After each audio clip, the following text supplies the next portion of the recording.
Thank you very much, Ari, and it's great to be here. It's a great honor for me. As Ari said, I was here 40 years ago, so to come back to this beautiful country at the invitation of the government and Bishut and Hakim and others, it's a great honor. And what I want to do today, though, and Ami's introduction, I think, is quite fitting because he was sharing the story of your struggle in this country and some of the lessons that you're learning along the way. And the journey to recognizing the right to legal capacity for people with even the most profound, complex intellectual disabilities is a journey that takes place in a real place, at a real time, in a particular institutional and cultural and political landscape. And I think sometimes people get a sense from those of us who are working on this around the world that we've worked to get this, it's like a journey in abstractions, that we work to get this right to legal capacity recognized in the UN Convention, Article 12, which recognizes that all persons, regardless of level, nature, type, severity of disability, have a right to legal agency. A right to the capacity to act, and to the supports they may need to do that. My sense sometimes, and I've heard this from human rights advocates, that when it comes to people with really profound disabilities, this is a legal fiction. We're playing in legal abstractions, and it's great for some. We should expand supports for some, but surely this isn't for everyone. And I think we heard a little bit of that debate begin to get played out before lunch.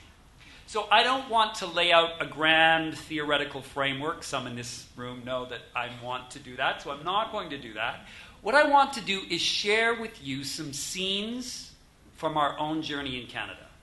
Because I think that journey exposes some of the pitfalls, the challenges, the stakes in advancing this right into reality. We're not all the way there. No country in the world is. But we're all on a journey. So I want to share some of those scenes.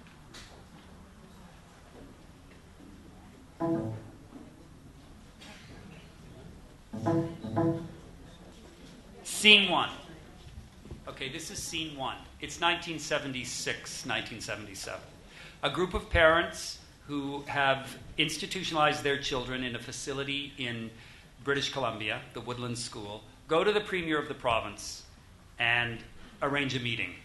They want the facility closed. They want their kids out. They've sat on committees. They've sought to get it renovated. The leader of this committee, a woman by the name of Jo Dickey, a woman who's been a great mentor in my life, had enough. Her son had come home from the weekend, yet once again with the signs of abuse. They weren't having any more. They asked for a meeting. Quietly, 6 or 7 parents go to the premier of the province and arrange the meeting. And he comes into the meeting, this big gregarious man, big smile on his face, and he says, I have the best news for you. We're going to do a whole new renovation on the institution. I have the media waiting outside. Come and join me. We're about to announce it. And they say, no, thank you, Mr. Premier. We're not going until we get a word from you that you will give us the money because we want to take our kids back into the community. They hold firm, and the premier agrees. He gives them $1 million in 1976, 77. They go home and they make a plan. And they ask, what is it that we need to take our kids with the most profound disabilities out of the institution? They need 2 things. They need someone who will help them plan for a vision, a future for their children in the community. And they need the money attached to the individual, not to the service providers in the community, because they excluded their kids in the first place. That's why they had to go to the institution. They wanted to build supports around their kids. And if they were going to have money, their kids were also going to need legal capacity, because they were going to have to hire people to support them. They were going to need to rent an apartment. Legal capacity was not an abstract thing. They needed it if they were going to live in the community. That's scene one. Scene two, 1982. Our Prime Minister, Our Prime Minister, finally, we bring our Constitution home from England. We still had to go to Britain up until 1982 to get our laws finally affirmed by the Parliament of Britain. I know, it took us a while. We're very polite, as you know, Canadians.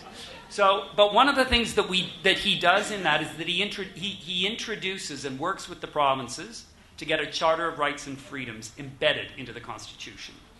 Section 15 of the Charter is the equality recognition article, the provision, that recognizes a right to equal recognition before and under the law without discrimination on the basis of sex, religion, nationality, and it was physical disability.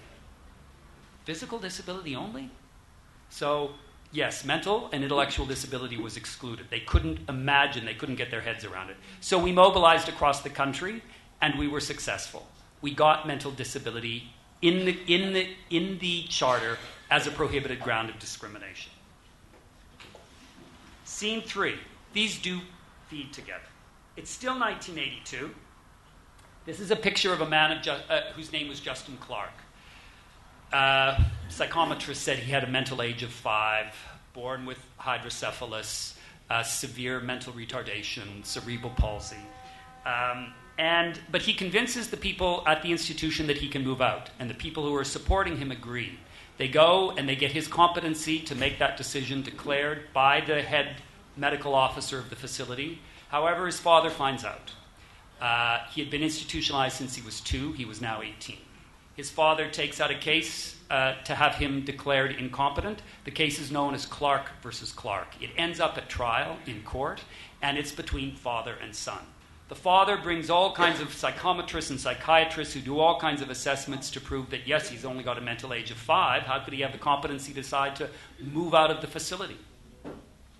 Justin Clark's lawyers called people who knew him as a person, people who had supported him, friends he had made in the facility, people who could tell the story of his life. And so at this moment in the trial, the judge asked the question, is Justin competent or incompetent? How do we know? All we've got are the stories that people tell about him. And people tell very different stories. In one story, he has a series of deficits and a mental age of 5. In the other stories, he's a young man who has a passion to live in the community, who had visited the chapel when his uncle had passed away to mourn him. And the judge says, so all we have are the stories that others tell about this man. And he says, what I trust is the personal knowledge of those stories which reveal Justin as a man who wants to live in the community. That's the seeds for us in Canada of supported decision-making. I want to come back to that. Still 1982. Our board of parents, because I'm also, like Seagal, the CEO of the National Family Association of People with Intellectual Disabilities in Canada. 1982, our board decides not to intervene in a legal case. It was a case of a mother who wanted to have her adult daughter sterilized because she had a boyfriend and the mother was concerned that she would get pregnant. So the question before our board was, do we intervene in this case? The charter had just come down. We had half of the board saying, my God, look at how hard we fought to get intellectual disability included in the charter, and now we're not going to fight for the rights of a woman with intellectual disabilities not to be sterilized? The other half of the board said, excuse me? Her mother's trying to protect her. She's at risk in the community. It makes sense. Our board couldn't decide. This is a picture of the Self-Advocacy Advisory Committee of our board.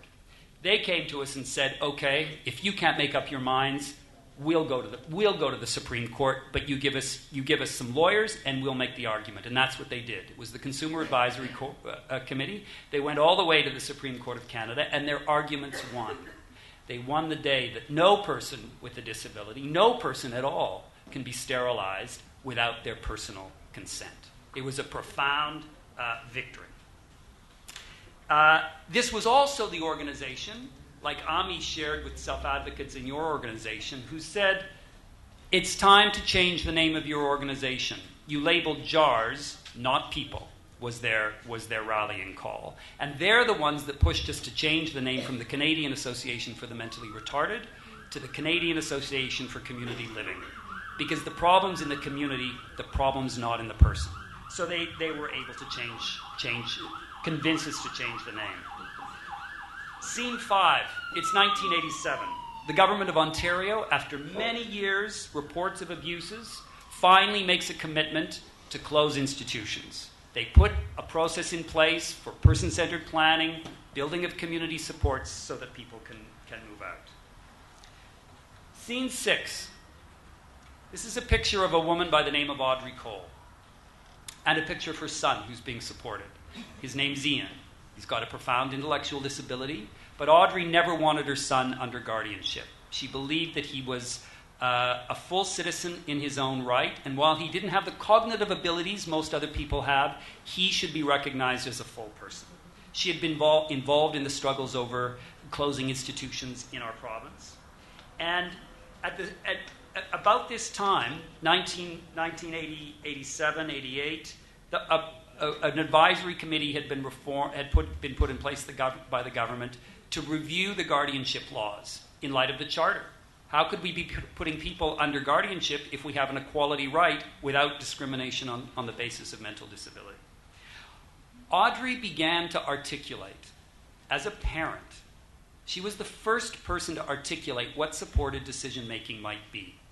And in the public hearings around this advisory committee who was reforming the guardianship law, she wrote a brief.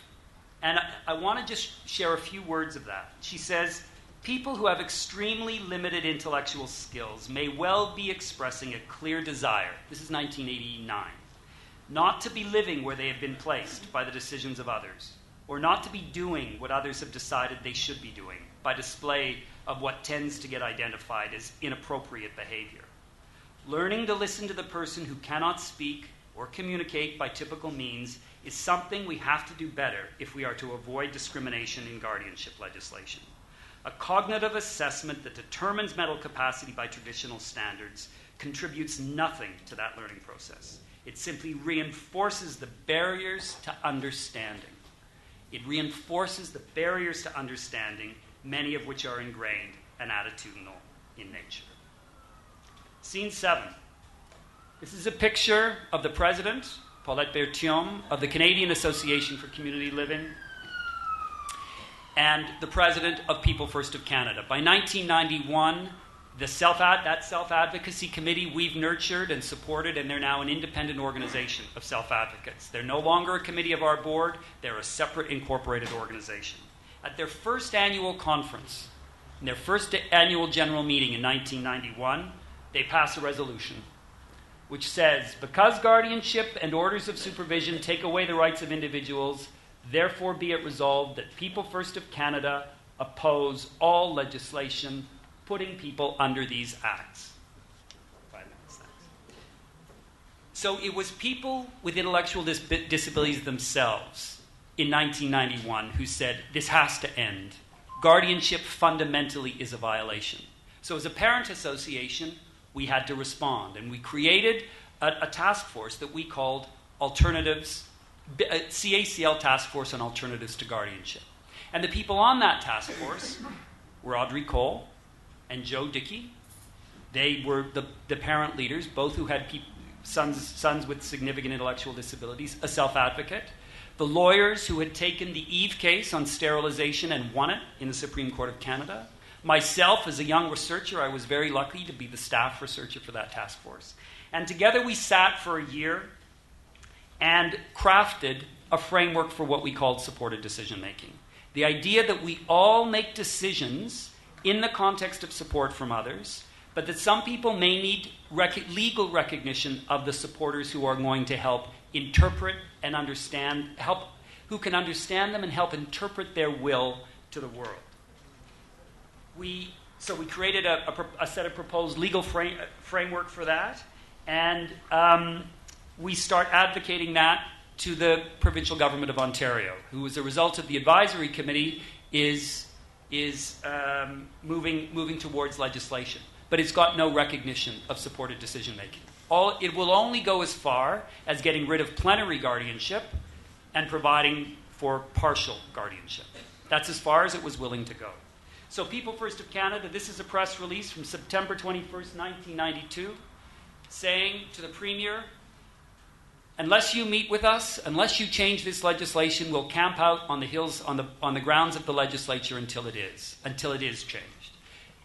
This is, again, another moment in our story. Within an hour, the Attorney General's office is called, and he wants to sit down and negotiate.